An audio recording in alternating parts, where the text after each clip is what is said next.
So, you guys know I love a fake marriage plot line. It's like one of my favorite tropes in Yeah. romance novels. So, I actually wanted more from this forced marriage plot point. I was super excited to see a fake marriage between these two, and it never really happened. And I thought it would have been a fun idea, like to get the two of them together. Um, but I did sort of feel like it was just thrown in as an extra trope. And then they had like a normal, like friends to lovers relationship after all was said and done.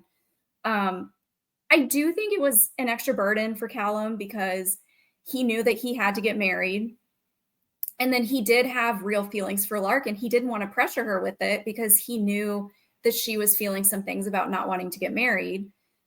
So I don't know if it necessarily made him more desperate for Lark. I think maybe he was desperate in general before meeting her because he knew the clock is ticking and like if I want to keep my business, I do have to get married. But um, what's funny is he really didn't pressure her at all to join him in, or to help him by marrying him. So um, I think it was an extra stressor, and it probably could have been omitted from the book because I don't think it really added anything. And then they just come to find out there's a loophole. So, like, happy ending.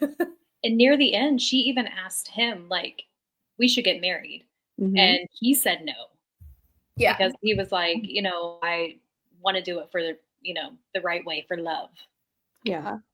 I would have liked if they, for some reason, had to get married at the beginning. Like he's got this will provision. Maybe something happens with her work visa, and now she has to like figure out a way to stay in the country or something. Like I really like you could have like done a little bit more with that, instead of kind of making it, something that really didn't bring a ton to the table, other than forcing him to go out on all those horrible dates from that app.